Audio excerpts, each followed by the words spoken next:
Ouvrez la Bible dans le livre de la Genèse, chapitre 22 de la Genèse, et nous allons lire les versets 17 et 18.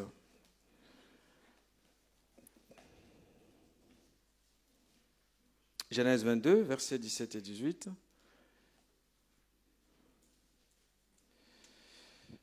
Nous lisons la parole du Seigneur. Il est dit ceci, et vous pouvez déjà préparer la deuxième lecture dans le psaume 23, versets 4 et 5. Psaume 23, versets 4 et 5. Nous lisons: Je te bénirai et je multiplierai ta descendance. Elle sera aussi nombreuse que les étoiles du ciel, pareille au sable qui est au bord de la terre. De plus, ta descendance possédera les villes de ses ennemis. Toutes les nations de la terre seront bénies en ta descendance parce que tu m'as obéi. Nous allons rajouter à cela le psaume 23, les versets 4 et 5. Nous connaissons ces beaux psaumes de David. Le psaume 23, versets 4 et 5. Quand je marche dans la vallée de l'ombre de la mort, je ne crains aucun mal, car tu es avec moi. Ta houlette et ton bâton me rassurent. Tu dresses devant moi une table en face de mes adversaires. Tu oins d'huile ma tête et ma coupe déborde. Donc, ces deux textes nous permettent de partager le thème que j'ai à cœur ce matin, très rapidement, de parler avec vous sur cette déclaration que Dieu fait à Abraham dans le chapitre 22 de la Genèse, où il est dit: Je te bénirai et je multiplierai ta postérité comme les étoiles du ciel et comme le sable qui est sur le bord de la mer. Je lis la 1910, la version 1910. Et ta postérité possédera la porte de ses ennemis. Donc le thème sur lequel j'aimerais accentuer notre exhortation ce matin, c'est « Possède la porte de tes ennemis ». Amen. Et avant d'aller plus loin, nous allons prier. Dieu Saint, nous te louons parce que tu es là, présent, et nous prions pour ta parole. Merci Seigneur pour ta grâce. Merci pour ces beaux moments que nous avons de pouvoir être ensemble. Nous avons chanté, adoré, partagé la Sainte Seine. Et nous voulons partager ta parole pour que, repartant d'ici, Seigneur, vers chacun, vers sa demeure, nous puissions être nourris spirituellement, encouragés pour la semaine. Bénis-nous, bénis ta parole dans le cœur de quelqu'un pour qui tu as, Seigneur, destiné cette parole. Vraiment que tout soit pour toi et donne gloire au nom de Jésus, ce nom que nous proclamons ce matin en ce lieu. À toi la gloire, Seigneur, au nom de Jésus. Amen. Possède la porte de tes ennemis. C'est ce que Dieu dit à Abraham. Et cette déclaration, justement, cette expression revient 2 fois dans la Genèse, toujours en rapport avec la famille d'Abraham. D'abord à lui-même Abraham, mais aussi à la fille d'Abraham qui avait été abusée par quelques gens. Et ses frères, par la suite, vont prononcer cette déclaration. Prends possession de la porte de tes ennemis. Et cette expression dans la Bible veut simplement montrer que la porte, c'est l'endroit où se décident les choses. Ce sont les places fortes d'une ville, le lieu de pouvoir. Et lorsque Dieu exhorte ses enfants, sa communauté, à prendre possession de la porte de ses ennemis, c'est parce que le Seigneur veut nous associer à ce cortège de victoire en Jésus-Christ. Amen. Paul dit, Dieu nous fait toujours triompher. Toujours. Alors quand on lit ce texte, parfois on a du mal. On a du mal parce qu'il nous arrive sur le plan personnel de vivre des échecs, des situations qui nous contrarient. Et on se dit, est-ce que la victoire dont la Bible parle est un souhait ou c'est une réalité? Et je crois que Dieu qui donne sa parole, la donne avec certitude. Et quand il la donne, c'est une parole qui ne faillit pas. C'est une parole infaillible. Prendre possession de la porte de ses ennemis. Vous savez, dans la vie, vous aurez toujours des ennemis. et que vous le vouliez ou pas. Des personnes qui ne vous aimeront tout simplement pas parce que votre tête, votre façon d'être, votre manière, ça ne leur plaît tout simplement pas. Et bien souvent, nous nous attardons à pleurer. Nous nous enfermons, nous nous retirons, nous nous lamentons et nous commençons à expliquer au monde entier de quelle manière nous sommes victimes, pourquoi ça ne marche pas. Et puis, croyant que les larmes et les plaintes vont changer quelque chose. Frères et sœurs, j'aimerais vous dire que les larmes et les plaintes ne changent rien du tout. Celui qui nous appelle, celui qui nous a appelés, celui qui a entre ses mains nos destinées, c'est Dieu. Et quand Dieu agrée les voix d'une personne, d'un homme, d'une femme, le fait d'être appelé par Dieu provoque des jalousies et des tensions. Le premier des jaloux, c'est le diable, qui simplement, parce que sachant que nous ne serons plus sous son contrôle, parce que Dieu nous invite, Dieu nous associe au cortège de victoire en Christ, il fait tout, il active tout ce qu'il y a en son pouvoir pour nous arrêter sur notre marche. Et vous savez, la meilleure façon d'arrêter quelqu'un, c'est de le décourager dans ce qu'il fait. Le décourager pour qu'il perde confiance en Dieu qu'il a appelé, mais aussi qu'il perde confiance en lui-même. Voilà pourquoi, bien souvent, nous nous disons « je ne suis bon à rien ». Je trouve que ça sera impossible. Je pense que je suis fait que pour cela. Non, Dieu nous a appelés à plus grand que cela. Amen. Dieu nous a appelés à prendre possession des portes de nos ennemis. Il y a des ennemis qui ne vous diront pas pourquoi ils vous détestent. Et si tu continues toujours à te lamenter ou à rester fixe à un endroit sans vouloir bouger, au final, c'est toi qui perds les promesses de Dieu pour ta vie. Dieu, quand il t'appelle, il sait pourquoi il l'a fait. Et vous savez bien que Dieu ne justifie pas ses actes. Il ne doit des explications à personne. Raison pour laquelle, lorsque Timothée était abattu, fatigué, Paul lui disait « reprends courage » parce que la course est là, la marche est devant nous, peu importe la vie des autres, mais ce qui compte, c'est ce que Dieu a dit. Vous savez, quand Dieu nous appelle, il donne toutes les garanties pour nous accompagner vers notre destinée. Alors, comment pouvons-nous prendre possession de la porte ou plutôt, comment vivre la réalisation des promesses de Dieu dans un environnement hostile? Vous savez, quand nous regardons l'histoire de Joseph, Joseph qui était un fils aimé par son père, Joseph qui avait été appelé par Dieu et qui a reçu des messages, il a reçu des visions, et Dieu l'a appelé à être grand. Il n'a pas été le chercher, mais c'est Dieu qui est venu vers lui pour lui donner la vision. Vous êtes d'accord, vous et moi, qu'aucun homme ne provoque une vision. Il dormait, il y a un songe, et Dieu lui parle sur son avenir. Sauf que, du moment où Joseph a partagé ce que Dieu voulait faire de lui, et Dieu voulait faire dans sa vie, il va y avoir vraiment un enchaînement des situations dont l'objectif était de détruire ce que Joseph était censé être. Et petit à petit, nous le verrons, que Joseph, dans un premier temps, se met à pleurer parce qu'il ne comprend pas pourquoi tout ceci lui arrive. Et vous savez qu'au départ, les frères voulaient le tuer. Et pendant qu'il réfléchissait, voyez comment faire, l'aîné va trouver une bonne idée, mais bon, on va pas le tuer, il faut qu'on le mette dans un puits, et puis on verra comment ça va se passer. Bon, c'était une manière de tuer quelqu'un. Alors on le met dans la fosse, ils partent, mais après, le grand frère trouve bien, il faut qu'on fasse marche arrière. Ils reviennent pour le sortir de là, et l'idée c'est qu'il faut qu'on puisse le vendre. On va le vendre comme esclave, et il partira très loin. Il partira très loin, on n'entendra plus parler de lui. On dira à papa qu'une situation difficile est arrivée, un point, c'est tout. Et vous connaissez très bien l'histoire. Joseph pleure parce que dans l'immédiat, personne ne peut se souhaiter une telle situation. Sauf que le départ vers l'esclavage était le chemin qui l'amenait vers la grandeur. C'est pour cela que lorsque nous passons par un moment difficile, il y a des situations que Dieu permet pour que nous puissions grandir. Alors Dieu ne les provoque pas.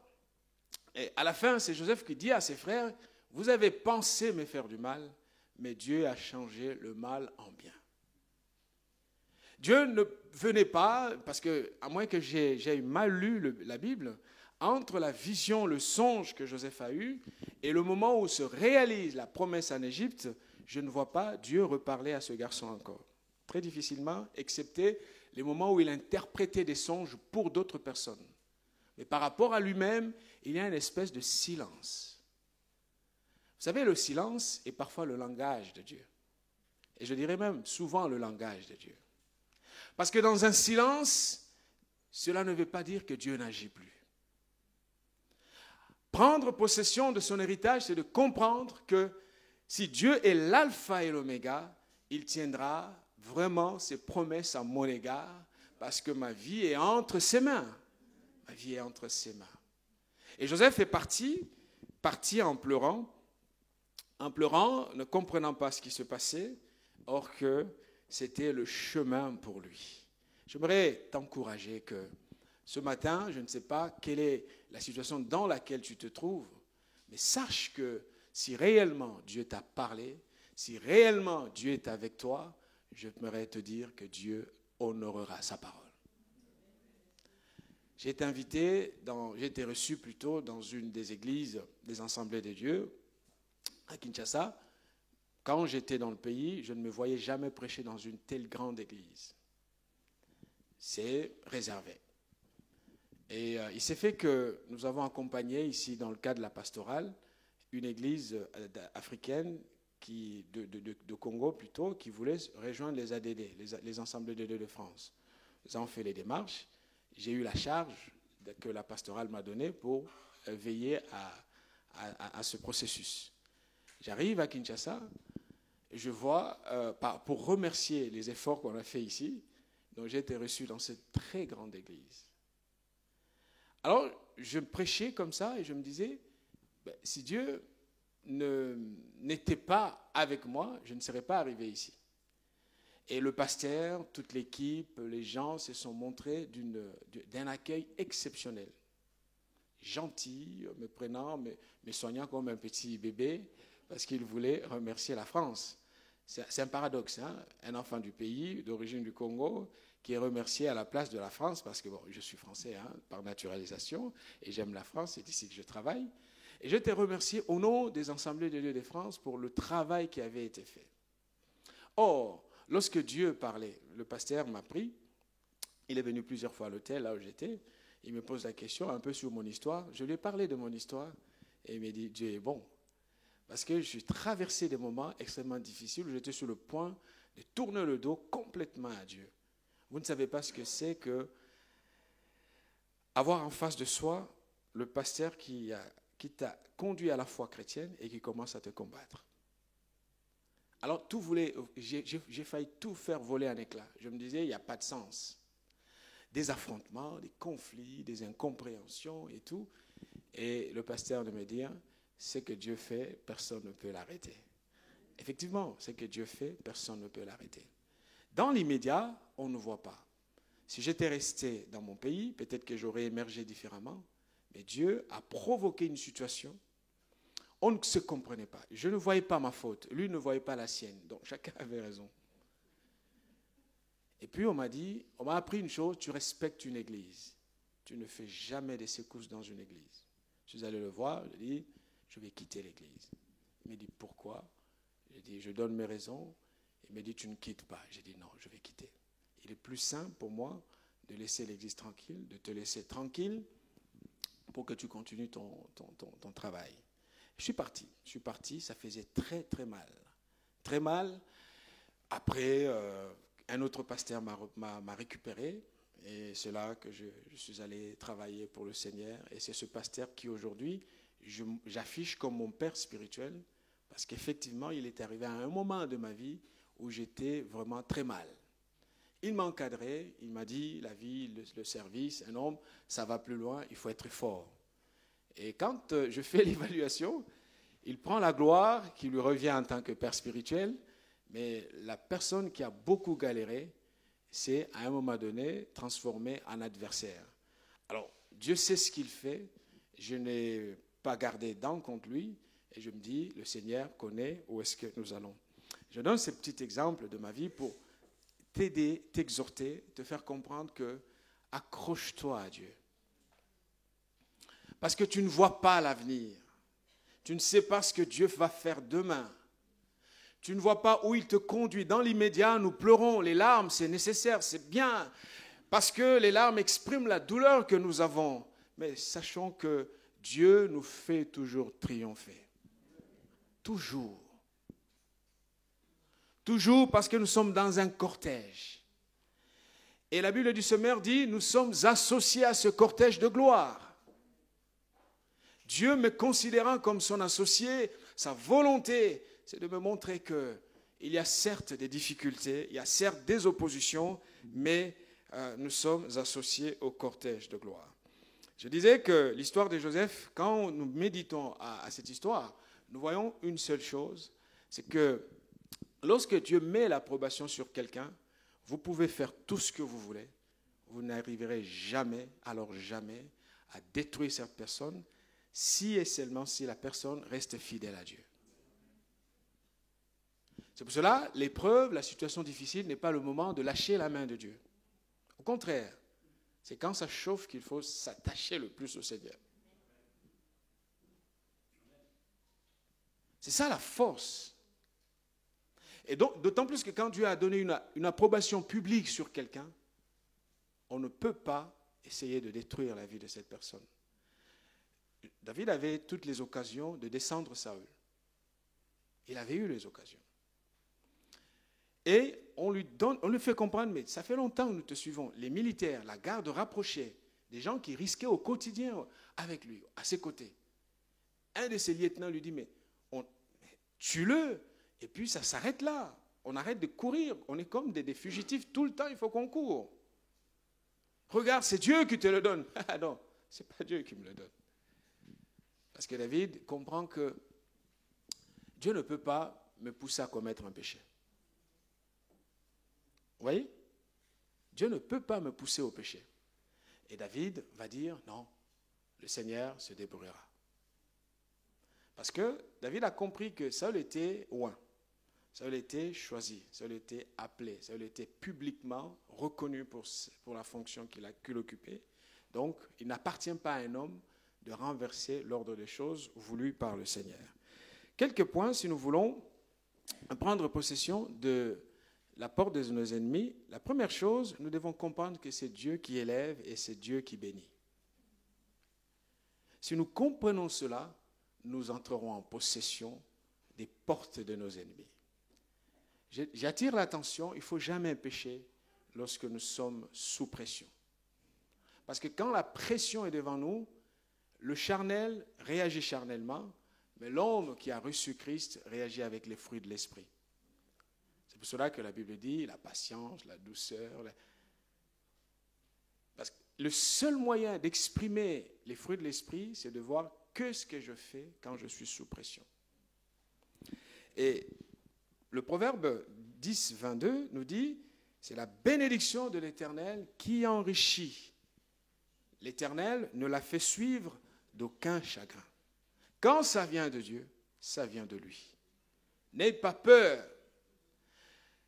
Tiens la main de Dieu. Reste fidèle. Accroche-toi au Seigneur. Parce que quand le Seigneur bénit, personne ne peut ravir ou bloquer cette bénédiction. J'aime bien lorsqu'il dit au prophète Ésaïe, « J'agirai et qui s'y opposera ?» Personne. Nous devons aussi savoir que, comme Anne va chanter, la pauvre Anne, la maman de Samuel, après des années d'attente, d'humiliation, de souffrance, de douleur, de révolte personnelle, de colère, Dieu, je te suis, je monte tout le temps au temple. Qu'est-ce que j'ai fait? Je cherchais un enfant, je ne l'ai pas. Prier, je prie. Et Anne, Dieu va la bénir. Et qu'est-ce qu'Anne va dire? De la poussière, 1 Samuel 2, chapitre 2, verset 8, de la poussière, il retire le pauvre. Du fumier, il relève l'indigent pour les faire asseoir avec les grands. Il dit, il leur donne en partage un trône de gloire. Cette femme qui était humiliée. Vous savez, c'est difficile de vivre. Déjà, alors, Dieu merci, nous sommes dans une société qui a fait que il n'y a pas de polygamie, hein, officiellement. En tout cas, il n'y a pas de polygamie. Et dans d'autres cultures, vous savez, déjà, la vie sur Terre n'est pas facile. Et venez vivre sous le même toit avec une autre rivale. Vous êtes 3 ou 4, 5. Et l'autre a des enfants. Ses enfants rigolent, ses enfants jouent avec le mari. Et vous n'en avez pas. Au lieu que ça s'arrête là et qu'il y ait une compassion à celle qui souffre, non, on humilie, on insulte, on injurie, il y a des propos violents. Anne, dans la douleur, se retourne vers Dieu. Elle pleure et quand Dieu la visite, elle célèbre la joie de Dieu. Le roi Saül était petit, 1 Samuel 15 nous le dit. Lorsque tu étais petit, verset 17, à tes yeux, n'es-tu pas devenu le chef des tribus d'Israël? Et l'Éternel ne t'a-t-il pas oint pour que tu sois roi sur Israël? Petit, faible, mais Dieu l'a élevé et il en a fait le roi sur l'ensemble du pays d'Israël. Deuxième chose, ce que nous devons savoir, à part le fait de savoir que c'est Dieu qui élève et c'est Dieu qui bénit, c'est pour cela qu'il faut rester accroché à Dieu. Deuxième chose, ne jamais perdre la vision et les objectifs de Dieu pour ta vie. Le but de la distraction, c'est de t'éloigner loin de Dieu. Alors la distraction viendra, soit par un péché ou par des paroles qui vont te faire mal. Et tu vas commencer à écouter les propos des gens, à regarder ce qu'ils disent de toi. Tu sais, quelle que soit l'adversité, tu n'es pas ce que les autres disent de toi. Tu es ce que Dieu dit que tu es. Ta valeur n'est pas dans les regards des autres. Ta valeur est dans la parole de Dieu, dans l'appel de Dieu pour ta vie. C'est cela la force. Ne perds pas la vision de Dieu. Ne cède pas aux provocations. Ne cède pas au chantage. Reste accroché, fidèle à Dieu et bats-toi pour cela. La vision, c'est le centre. L'histoire de Néhémie nous apprend quelque chose. Au chapitre 6, versets 3 et 4, on envoie un message à Néhémie. La Bible dit, je leur ai envoyé, on va le chercher pour le distraire. Et Néhémie répond, je leur ai envoyé des messagers avec cette réponse, j'ai un grand ouvrage à exécuter et je ne puis descendre. Le travail serait interrompu pendant que je quitterai pour aller vers vous. Ils m'adressèrent 4 fois la même demande et je leur fis la même réponse. Souvent, nous ne voyons pas les promesses de Dieu parce que nous cédons au chantage et aux paroles de provocation. Il est important de rester concentré sur la vision de Dieu sur notre vie. Qu'est-ce que Dieu a dit? Qu'est-ce que Dieu t'a appelé faire? Qu'est-ce que Dieu t'a promis? Comment tu fais pour rester dans cette trajectoire sans te laisser distraire? Parce que les adversaires viendront de partout. Et d'ailleurs, toi-même, tu es ton propre adversaire. Reste concentré. Regarde à Dieu. Compte sur lui. Tiens sa main. Chaque jour, reviens auprès du Seigneur. Seigneur, éclaire-moi. Donne-moi ta sagesse. Ouvre mes yeux. Aide-moi. Là où je me trompe, Seigneur, ramène-moi sur le droit chemin.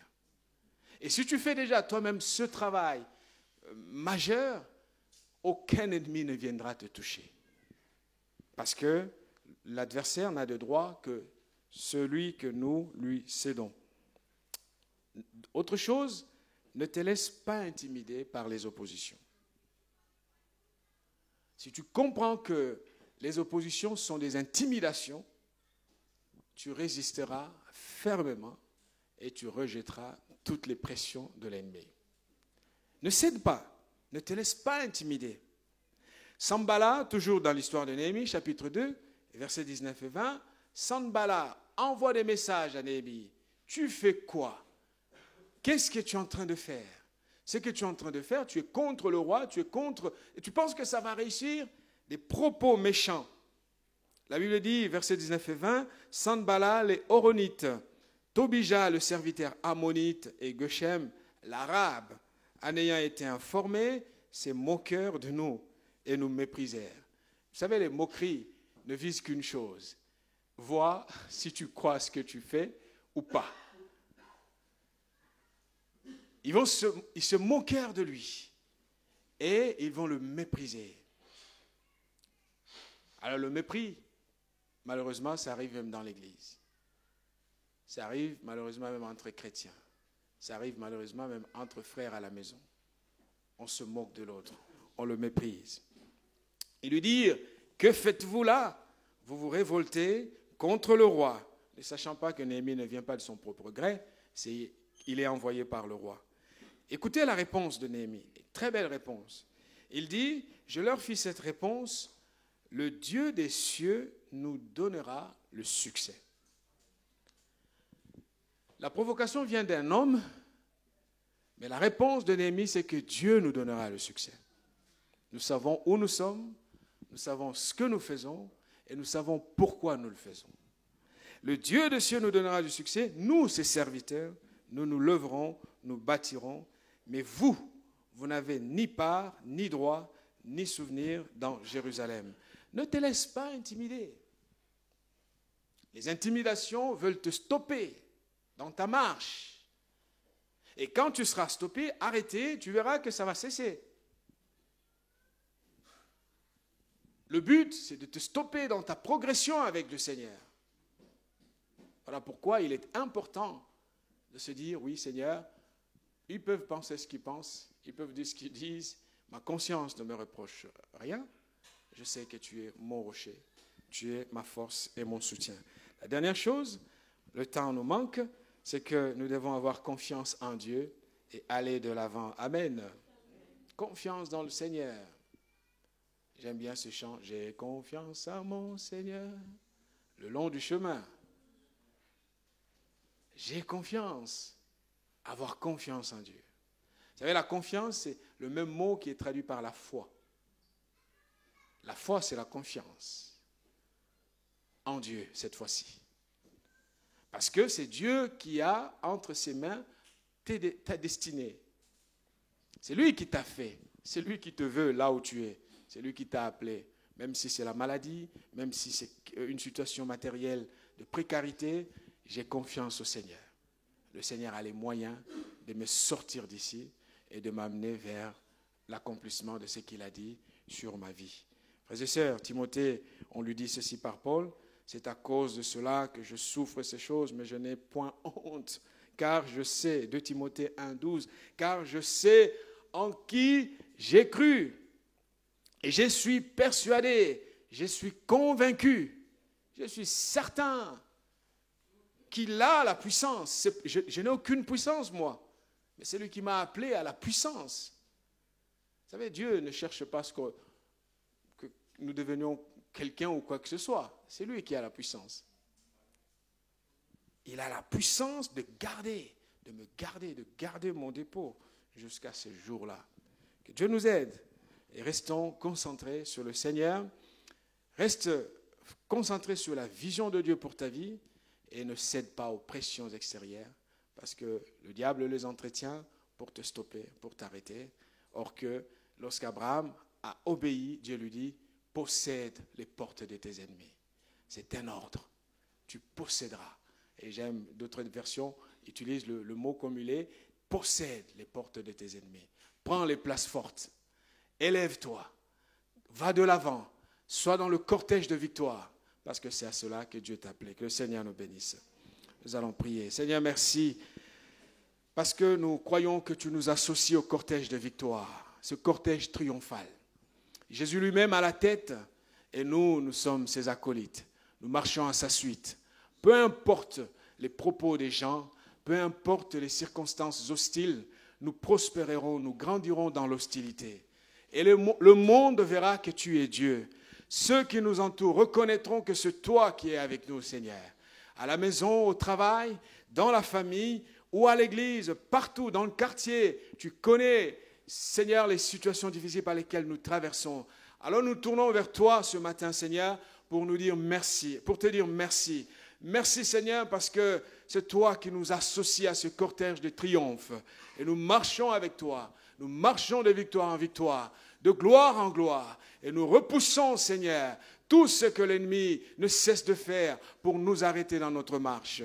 Reçois la gloire et la louange, Seigneur, dans le nom de Jésus. Amen.